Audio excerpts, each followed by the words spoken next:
What's most frustrating about the whole bickering over whether Hitler and the Nazis were atheists or not is not so much that the accusation itself that Hitler and the Nazis were atheists is blatantly false, which can be verified by anybody who would bother looking into Mein Kampf and into the history of the Nazis.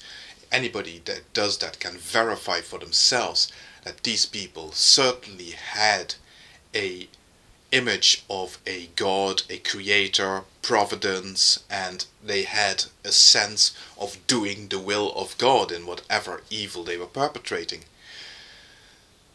Although, of course, I have no problem with Christians, for example, arguing that whatever God Hitler did believe in, and whatever sort of a theist he was, he certainly couldn't be called a good Christian. And I'm not interested in arguing against that in any way, shape or form. If that's the way you feel, then I accept that. But he was a theist. That's the only thing. But the point is that this whole bickering about what he was or what he wasn't is not getting us anywhere anyway. Let's actually just park this thing now. Let's accept that Hitler was a theist. Even if he wasn't a Christian, he was a theist, he believed in a God. But what else can be said about Hitler? What else can be said about his attitude towards not just, whether he did or didn't believe in the existence of a God, but what his attitude was to religion?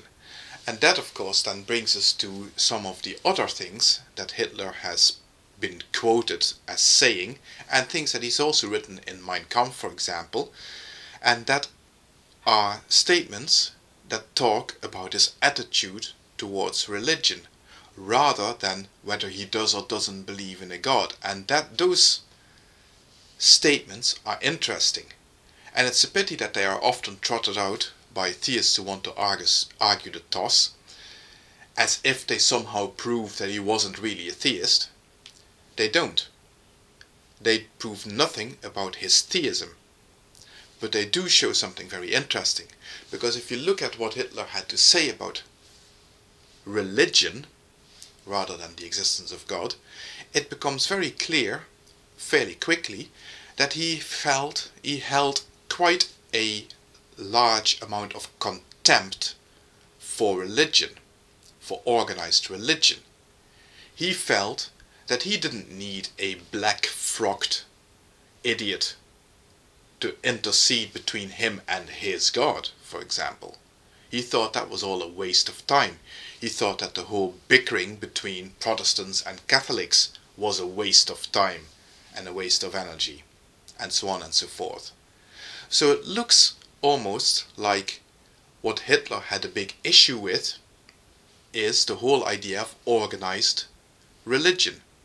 The whole idea of there being people who claim to be intermediaries between the populace as a whole and the God that they claim to represent.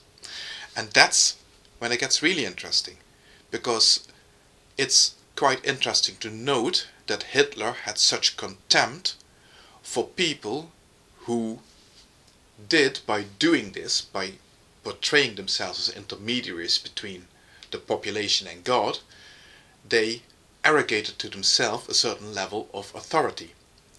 And that's where the crux of the matter lies. And this then also relates to how other totalitarian regimes respond to organized religion. And that explains also why so many totalitarian regimes often clash with organized religion, particularly the bigger organized religions. It has nothing to do with the belief in God, and that is the tragedy of the ill-informed, ignorant statements that were being made by Joseph Ratzinger in his speech of yesterday.